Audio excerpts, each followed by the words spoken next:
Selamat malam Pramal semua. Sebelum mulai, Mimin mau kasih info penting dulu nih. Buat yang belum tahu, kita mau pindah ke channel baru. Kalian bisa ketik @radiomalam strip part 2 di kolom pencarian. Hurufnya gede semua ya.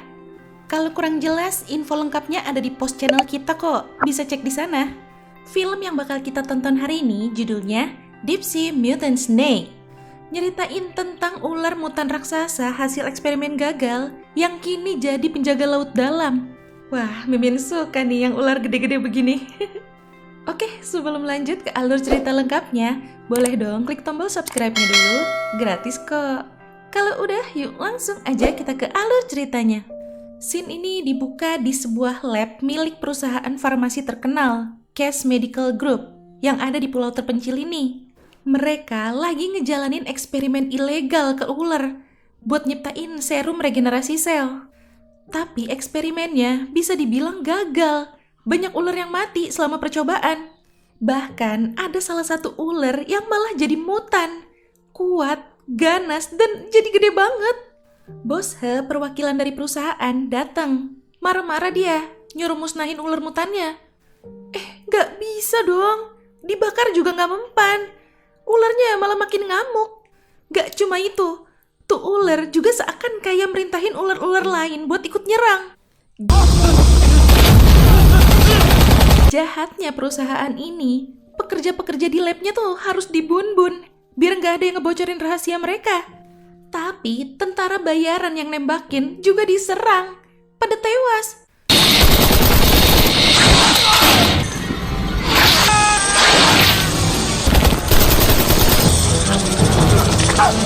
Bos He kabur, dan dia masih selamat tuh yang kena caplok helikopter yang satunya. Selain dia, ada 2 tentara bayaran yang berhasil kabur juga naik perahu. Tapi tiba-tiba alur maju ke beberapa waktu kemudian. Ini Chin Yu. Dia kehilangan tunangannya, si Lin Hao. Si Lin Hao itu jurnalis. Dia lagi berusaha mau ngungkap kebusukan dari Case Medical Group. Jadi dia ada di sana pas kekacauan itu terjadi. Dan kemungkinan besar dia tewas. Yang bikin Chin gak terima karena Case Medical tuh berlaga kayak gak ada apa-apa. Di sini dia lagi mau nangkep Jason, orang yang kerja di Case Medical, buat jadi saksi di pengadilan. Pas lagi ngejar-ngejar, ketemu sama Jongwoo, mantan rekan kerjanya di tim SAR. Tapi karena lagi buru-buru, dia jadi fokus ngejar orang itu dulu. Nah, udah ketangkep tuh. Kelepas lagi. Tiba-tiba nongol nih cewek yang lagi ngintai dia dari tadi. Dia Feng Li, jurnalis juga kayak si Lin Hao. Dia tahu kalau si Chin lagi nyelidikin Case Medical. Itu kelihatan di radar banyak sesuatu yang ngedeket ke kapal pesiar ini loh. Ternyata ular-ular. Banyak banget pada mau masuk. Panik lah ya orang-orang. Sebanyak itu coba. Banyak yang tewas. Sementara itu, Chin masih ngejar orang yang tadi lagi. Dan si Feng Li juga masih ngintilin, mau ngajak kerjasama. Tiba-tiba, di depan mereka ada orang yang lari-lari, banyak ular juga di situ. Chin ngasih tahu ke salah satu staf kapal. Tapi tuh orang gak percaya. Tiba-tiba, masuk ke area kantin nih, ada si Jason. Tapi si Chin gak peduliin dulu deh tuh. Ya gimana? Ular yang hampir mutan itu nongol. Mending fokus nyelamatin diri dulu kan? Ini dia ngambil kapak. Sekalian sama tas P3K-nya dikasihin ke si Feng Li. Chin sama beberapa orang lain lagi nyoba nyari tempat aman. Untungnya tadi si Chin sempat lihat kalau ular itu nggak punya mata. Jadi dia ngedeteksinya pakai suhu sama suara. Nah, si Chin ngajak mereka ke ruang mesin buat nyamarin suhu dan berisik juga kan? Wah, tuh dia tuh datang. Tapi bener sih, mereka jadi nggak ketahuan. Tiba-tiba mesin kapalnya mati. Udah gitu pakai segala bunyi lagi tuh alarm HP. Mereka buru-buru kabur. Ketemu sama 3 orang lagi yang masih selamat juga. Mereka masuk nih ke ruang pendingin. Pintunya ditabrak-tabrakin sama tuh ular gede. Aman sih. Tapi masalahnya di situ minus 25 derajat Celcius. Gak bisa lama-lama di situ. Mana itu si abangnya sempet kegigit lagi. Udah mulai lemes dia, efek bisa ularnya. Ini udah lumayan lama, udah pada kedinginan banget. Chin punya rencana nih, tapi sebelumnya dia ngenalin diri dulu. kalau dia itu mantan pemimpin tim SAR. Jadi dia minta percaya aja sama dia. Dia bakal nyelamatin mereka semua. Rencananya, nanti dia bakal ngalihin perhatian ular gedenya. Nah, si Chongwoo disuruh bawa orang-orang keluar dari situ. Tiba-tiba si abang ngajuin diri. Biar dia aja yang ngalihin. Dia ngerasa udah gak kuat juga. Dia langsung bergerak. Dan berhasil. Atas pengorbanan dia, yang lain jadi bisa keluar dari situ. Sekarang, mereka mau coba ke anjungan kapal. Tapi siapa yang bisa ngoperasiin kapal pesiar? Si Feng Li maju. Katanya, dia pernah belajar simulasi sama ayahnya yang mantan kapten kapal. Oke, udah sampai nih di anjungan kapalnya. Kosong, udah pada tewas. Ya udah, si Feng Li langsung nyoba dan berhasil. Kapal pesiarnya bisa jalan lagi. Udah tenang, si Chongwoo jadi ada kesempatan buat nanya nih ke si Chin. Kenapa dia tiba-tiba keluar dari tim SAR? Ternyata ya karena dia mau nyelidikin case medical demi tunangannya. Itu kan masalah pribadi, jadi dia nggak mau ngebawa timnya masuk dalam bahaya.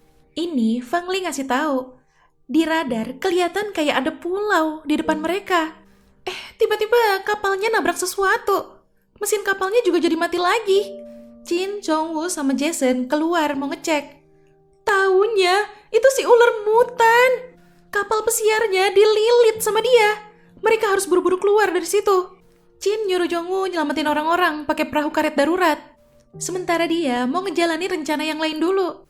Dan sebelum pergi, dia nitipin tasnya ke si Feng Li. Yang isinya tuh barang-barang penting katanya.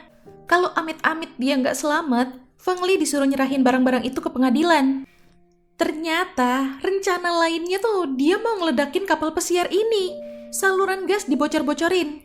Dia juga nuangin bensin di mana-mana. Udah nih, sekarang dia tinggal nembakin suara aja buat nyulut ledakannya. Udah sedih banget tuh mereka. Dikiranya si Chin tewas. Tiba-tiba nongol dia. Besok paginya, perahu karet mereka terdampar di pulau terpencil. Chin ngerasa ada yang gak beres. Tritip yang ada di situ juga aneh-aneh banget. Aduh, si Teteh segala jatuh lagi. Kakinya berdarah tuh. Pas baru mau lanjut jalan, tiba-tiba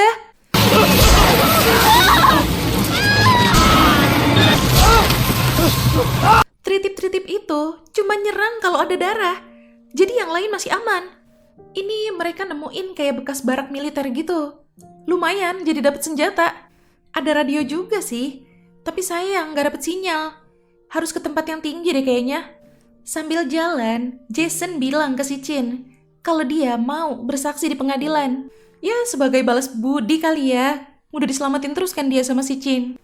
Ngelewatin hutan nih mereka. Si masnya aus tuh. Pas lagi minum, tahu-tahu dia ketusuk dari atas. Taunya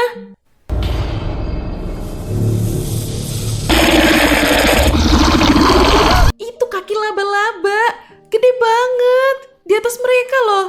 Si kakek juga ketusuk karena nyelamatin si bocil Yeye. Mereka disuruh pergi.